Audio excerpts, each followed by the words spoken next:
Thank you, Senator Wentworth. Senator West, for what purpose do you rise, sir? Question of the author. Will Senator Wentworth yield? Happy to yield, yes, sir. Senator Wentworth, I was listening to your presentation of the bill, and you were saying that this is basically a bill that will allow citizens to protect themselves, but for some strange reason, you opted out private colleges. Why was that? Candidly, that was done in committee 2 years ago. It wasn't my preference. If it had been up to me, I'm interested in protecting college students, whether they're in private institutions or public. But as you know, as well as anybody on this floor, this is a give and take situation. Nobody gets 100% of everything they want, and that's one of the concessions I made to get the bill moving. So public institutions are going to get this, but not private institutions. Now, let me ask this, and I'm going to vote against the bill. I knew that. You knew that already. But I just want to make certain that we talk about it a few moments. So, and tell me where I'm wrong about this. It's true that most of the college presidents in the state of Texas that we entrust our children to are against this bill. Is that correct? I don't know that that is true. I have not heard from probably 98% of the college presidents. I have not heard from one way or the other. The 2% that you've heard from, are they against this bill? The 2% I've heard from have reservations about it. Some have not been opposed to it, but they've come to my office to visit about the bill and have not expressed a position one way or the other. As it relates to the students in the state of Texas that are on the campuses of our universities, are they for or against this bill? That's a good question. I don't have an answer for that either. I will tell you that Senator Uresti and I both appeared, only time I've appeared on a college campus for this specific purpose. We had a forum that lasted an hour, hour and a half.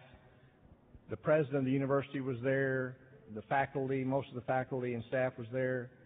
It was very well attended, and we talked about it for, as I say, over an hour. At the end, we said, well, let's take a vote. And it was about 60% in favor and 40% opposed. That's the only time that I've actually... Did any students come and testify against this bill? Oh, yes. We had students both for and against the bill before the committee. Was the majority of the students that testified, were they for or against the bill? Do you know? That's probably in our bill books. I don't recall. They seem to be relatively equal, although there may have been a few more that were in opposition to the bill. You know, I had some students from, I guess, student government over at UT that texted me the other night and asked me whether I was going to vote for the bill. And I said no. And then they texted me back and asked me whether I was going to vote to suspend. So it seems that those students are keenly aware of what's going on and probably are watching this debate now. What would you tell those, and I told the student that no, I would not vote to suspend either. Mm-hmm. What would you tell the students the importance of this particular bill is as compared to other priorities in the state of Texas? Oh, it's important. I think there are other priorities that we grapple with. As you know, we have some 5,500 bills that have been introduced in this 140-day session, and I would be hesitant to try to rank them in priority, but this is important to me because I want to help protect people from the kind of mass murder that occurred on the Virginia Tech campus. Now, and you would agree, though, that by doing this, we can't sit up and tell students that this is a guarantee. I assume that you have the votes, otherwise you wouldn't bring it up, that this is going to be a guarantee for their safety, given the fact that, as you said in your introductory remarks, that you've got to be 21 in order to get a concealed handgun license, right? And right. So this is not a guarantee.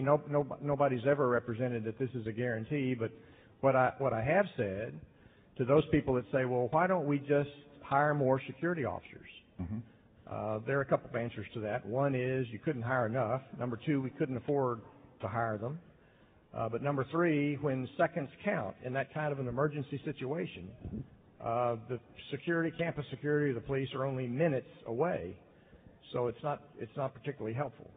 But so you would agree with me that if you're in a classroom and there are only 17, 18, and 19-year-olds, then you're not going to have a handgun, or you shouldn't have a handgun, someone with a handgun license in that particular classroom. And well, so if you're a faculty member who's over if 21 and it's you have a a fact license, there's over 21 that has a license. Yeah. So anyone over 21 and over will be able to get a license, and those students that are anyone under that will not be able to get a license. Do you have any idea what, as it relates to the student body and the demographics of the student body, what the age range is, and how many are between the ages of 17 to 20 and over? I don't have any firm statistics, but you and I know just from common knowledge that if you're a traditional high school student that graduates when you're either 17 or 18 years Right. old and go That's off to correct. college, Right. most of the freshmen, sophomores, and juniors are not going to be eligible even to apply for the license. If you're a community college, the tradition is more of those people do come back later in life, so a higher percentage, I think, of community colleges would be eligible to have a license.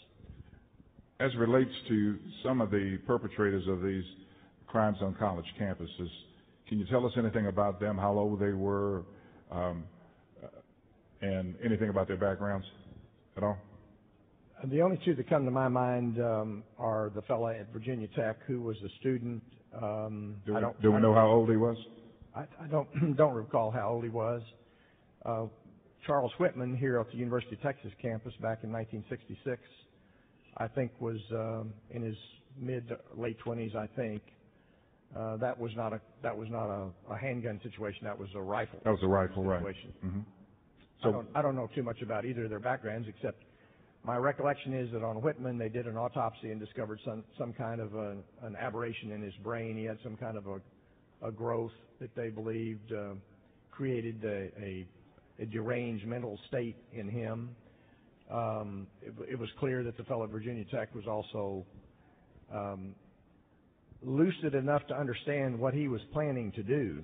Right. Because he planned it and had the weapons and the ammunition and all that, but he clearly was mentally unbalanced and suicidal. Well, and obviously you probably have the votes to pass this bill, but I just want to make certain that I stood up, and I guess it's the whispers that we don't hear. And I think most of us have had an opportunity to talk to our educational leaders, the very individuals that we entrust the students to. And I guess the whispers is that they're not in favor of this bill.